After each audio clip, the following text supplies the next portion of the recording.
विद्यार्थी मित्रो, उत्क्रांतीचे पुरावे हा मुद्दा आपला कंटिन्यू चालू आहे।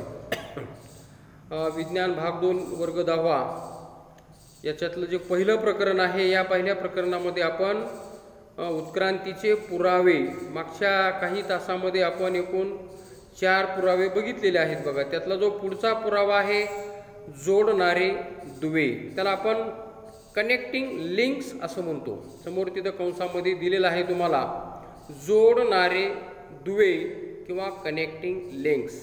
आणि जोडणारे दुवे म्हणजे नेमकं काय किंवा कनेक्टिंग लिंक्स म्हणजे नेमकं काय, आणि यावरून आपल्याला उत्क्रांतीचा पुरावा किंवा हा उत्क्रांतीचा पुरावा कसा होऊ शकतो हे आपल्याला या ठिकाणी शिकायचं आहे। तर या ठिकाणी आपल्याला काही चित्र दिलेली आहेत। पहिलं चित्र आहे डकबिल प्लॅटिपस या प्राण्याचं। दुसरं जे चित्र आहे ते आहे लंगफिश, आणि त्याच्यानंतरचं जे चित्र आहे पेरिपॅट्स। नीट बघा, पेरिपॅट्स, लंगफिश आणि डकबिल प्लॅटिपस। आता या खालील चित्रांचं निरीक्षण केल्यानंतर आपल्याला त्यांच्यामध्ये असलेल्या काही वैशिष्ट्यांची चर्चा करा असं सांगितलंय।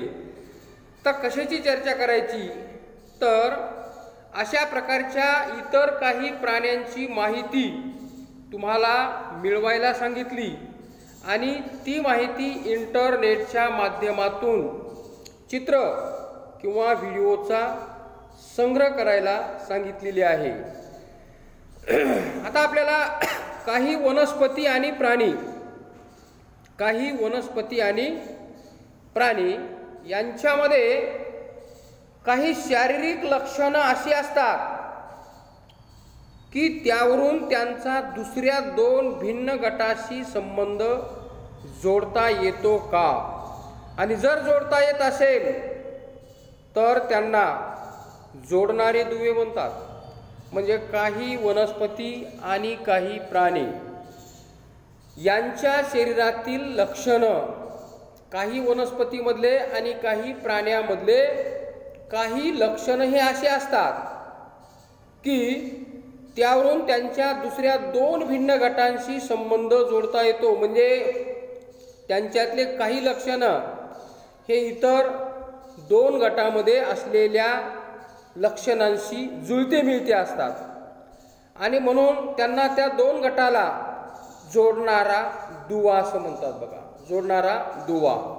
आता त्याचा आपल्याला या ठिकाणी आता जे तुम्ही 3 चित्र बघितले, डकबिल, प्लॅटिपस, लंगफिश आणि पेरिपॅट्स, आता यांचा जर आपण विचार केला तर काय स्पष्ट होते।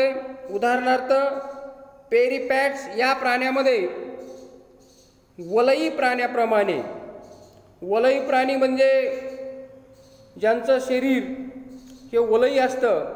उदाहरणार्थ गांडूळ माहिती आहे तुम्हाला, त्याचं शरीर हे खंडीभूत असतं, त्याच्या शरीरावर अनेक खंड असतात। मग पेरिपॅट्स या प्राण्यामध्ये त्या वलयी प्राण्याप्रमाणे खंडीभूत अंग असतं, पातळ उपचर्म असतात आणि पार्श्वपादासारखे अवयव दिसून येतात। म्हणजे पेरिपॅट्स या प्राण्याचे काही लक्षण हे वलयी प्राण्यांच्या लक्षणासारखे असतात। तसंच हा प्राणी म्हणजे कोण, पेरिपॅट्स हा संधिपाद प्राण्यांप्रमाणे त्याची श्वसन नलिका आणि खुली म्हणजे ओपन ब्लड सर्क्युलेशन, आपलं ब्लड सर्क्युलेशन हे बंदिस्त आहे कशामध्ये, रक्तवाहिन्यांमध्ये।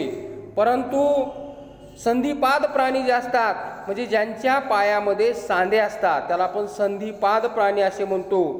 तर संधिपाद, उदाहरणार्थ खेकडा हा संधिपाद आहे, तुमच्या घरामधला डास हा सुद्धा संधिपाद प्राण्यामध्ये येतो, माशी ही सुद्धा संधिपाद प्राण्यामध्ये येते। तर हे जे संधिपाद प्राणी असतात या प्राण्यांमध्ये श्वास घेण्यासाठी श्वासनलिका असते आणि त्यांच्यातली रक्ताभिसरण संस्था ही खुली असते, म्हणजे ओपन असते, ती बंदिस्त नसते। म्हणजे पेरिपॅट्स या प्राण्याचे काही लक्षण हे वलयी प्राण्यासारखे असतात आणि काही लक्षण हे संधिपाद प्राण्यांसारखे असतात। म्हणजे तो मी जसं सुरुवातीला सांगितलं की काही प्राण्यांची लक्षणं, काही वनस्पतींची लक्षणं हे असे असतात की ते त्यांच्या दुसऱ्या दोन भिन्न गटांशी संबंध जोडू शकतात किंवा जोडणारे असतात आणि म्हणून त्यांना जोडणारे दुवा असं म्हणतात. आणि म्हणून या ठिकाणी पेरिपॅट्स या प्राण्याची काही लक्षणं हे वलयी आणि संधिपाद प्राण्यांशी मिळते जुळते असतात. म्हणून आपण असं म्हणू शकतो की पेरिपॅट्स हा ॲनिलिडा वलयी प्राण्यांचा जो संघ आहे त्याला आपण ॲनिलिडा संघ म्हणतो. आणि संधिपाद प्राणी म्हणजे तो ॲनिलिडा आणि संधिपाद प्राणी या दोघांना जोडणारा दुवा आहे. समजलं का काय बोललो मी? पेरिपॅट्स हा प्राणी ॲनिलिडा आणि संधिपाद प्राणी या दोघांनाही तो जोडणारा दुवा आहे. आता दुसरं जे आपण उदाहरण बघितलं की डकबिल प्लॅटिपस नावाचा प्राणी हा सरीसृप म्हणजे सरपटणाऱ्या प्राण्यासारखे अंडे घालतो. म्हणजे तो सरपटणाऱ्या प्राण्यांसारखे अंडे पण घालतो, परंतु दुग्धग्रंथी आणि शरीरावरील केस म्हणजे त्याच्यामध्ये दुग्धग्रंथी म्हणजे दूध स्त्रवणाऱ्या ग्रंथी असतात, दूध स्त्रवणाऱ्या ग्रंथी असतात आणि शरीरावर केस असतात. आता शरीरावर केस आणि दुग्धग्रंथी हे कुणामध्ये असतात? हे सस्तनी प्राण्यांमध्ये असतात. आणि म्हणून तो सरीसृप म्हणजे सरपटणाऱ्या प्राण्यांचा संघ आणि दुग्धग्रंथी आणि शरीरावरील केस यामुळं तो या दोन प्राण्यांशी आपलं नातं आहे असं सांगतो. आणि शेवटी जो आपण बघितला लंगफिश हा जरी आपल्याला मासा वाटत असला तरी त्याच्यामध्ये श्वसनासाठी फुफ्फुस असतात. मग आता श्वसनासाठी फुफ्फुस असलेले जे इतर प्राणी आहेत ते कोणकोणते आहेत ते आपल्याला माहीत आहे. मग या उदाहरणावरून सस्तन प्राणी हे सापासारखे किंवा सरपटणाऱ्या प्राण्यांपासून या आता आपण बघितलेल्या 3 जोडणाऱ्या दुव्यातून आपल्याला उत्क्रांतीसाठी काय पुरावा मिळतो बघा. या वर बघितलेल्या 3 उदाहरणावरून की जे सस्तनी प्राणी आहेत हे सरपटणाऱ्या प्राण्यांपासून उत्क्रांत झाले असावेत असा पुरावा मिळतो. जे आपण मागच्या ह्याच्यामध्ये बघितलं पुराव्यामध्ये त्याप्रमाणे म्हणजे जीवविषयक पुरावा जो बघितला त्याच्यामध्ये असं सांगितलेलं आहे. आणि त्याच्यासाठी हा अजून दुसरा पुरावा आपल्याला मिळाला की सस्तन प्राणी म्हणजे आपण किंवा आपल्यासारखे जे इतर अनेक सस्तन प्राणी आहेत, सस्तन म्हणजे ज्यांच्यामध्ये दूध पाजण्यासाठी स्तन असतात, स्तनपान करतात, त्याला आपण सस्तन प्राणी म्हणतो. आणि म्हणून सस्तन प्राणी हे सरपटणाऱ्या प्राण्यांपासून उत्क्रांत झाले. म्हणजे आपले पूर्वज सस्तनी प्राण्यांचे पूर्वज हे सरपटणारे प्राणी आहेत. आणि उभयचर म्हणजे जे पाण्यातही राहतात आणि जमिनीवरही राहतात त्यांना आपण उभयचर म्हणतो. ते हे माशापासून उत्क्रांत झाले असावेत असा पुरावा या ठिकाणी मिळतो. त्याच्यानंतरचा उत्क्रांतीचा शेवटचा जो पुरावा आहे भ्रूण विषयक पुरावे म्हणजे एम्ब्रिओलॉजिकल एव्हिडन्सेस. तुम्हाला इथं हे बघा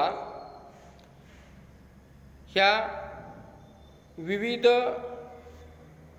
अवस्था आहेत भ्रूणातील. म्हणजे भ्रूण म्हणजे अगदी सुरुवातीची स्टेज. आता या ठिकाणी पहिली, दुसरी आणि तिसरी हे असं खाली यायचं. 1, 2, 3 म्हणजे ही पहिली स्टेज, ही दुसरी स्टेज, ही तिसरी स्टेज. या सजीवाची ही पहिली.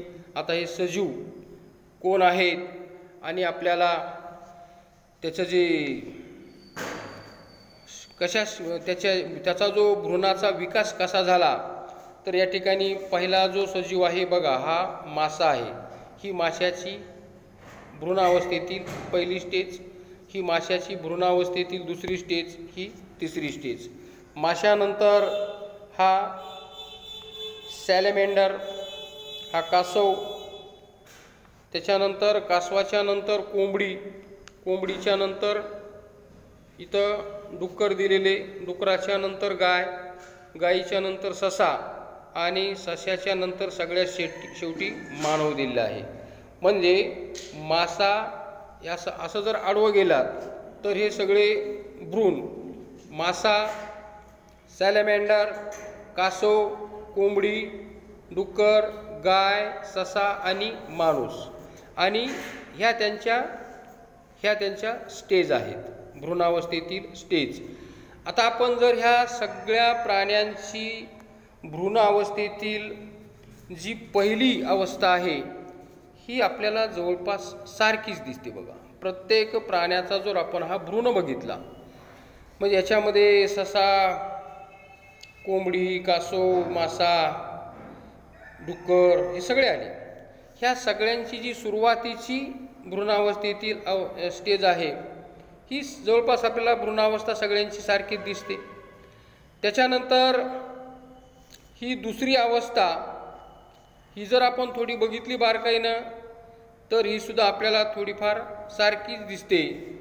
आणि तिसरी अवस्था, आता जर आपण ह्या चित्रातल्या पृष्ठवंशीय प्राण्यातल्या, आता हे सगळे पृष्ठवंशीय प्राणी आहेत, या सगळ्या पृष्ठवंशीय प्राण्यातल्या भ्रूणवाढीच्या ह्या वेगवेगळ्या टप्प्याचा जर अभ्यास केला तर आपल्याला असं लक्षात येतं की त्यांची जी प्रारंभिक अवस्था आहे, प्रारंभिक म्हणजे ही सुरुवातीची अवस्था, या भ्रूणांमध्ये आपल्याला त्यांच्यात खूपच सारखेपणा दिसतो. म्हणजे या सर्व प्राण्यांच्या भ्रूणावस्थेतल्या प्रारंभिक स्टेजला हे सगळे जवळपास आपल्याला सारखेच दिसतात. आणि मग या भ्रूणाचा जसा जसा विकास होत जाईल तसं त्यांच्या प्रारंभिक अवस्थेतील साम्य या सर्व प्राण्यांचे, म्हणजे या नंतर त्यांच्यात बदल होत असतात, पण सुरुवातीची जी प्रारंभिक अवस्था आहे सर्व प्राण्यांच्या भ्रूणावस्थेतील ती जवळपास सारखीच आहे. आणि त्यावरून असा पुरावा मिळतो की या सर्व प्राण्यांचे पूर्वज एकच होते. म्हणजे कोण? मासा, सॅलेमेंडर, कासव, कोंबडी, डुक्कर, गाय, ससा आणि माणूस, या सर्वांचा पूर्वज एकच होता. त्याला आपण भ्रूण विज्ञान विषयक पुरावा असे म्हणतो. तर पुढच्या तासाला आपण डार्विनचा नैसर्गिक निवडीचा सिद्धांत जो आहे तो आपण पाहणार आहोत.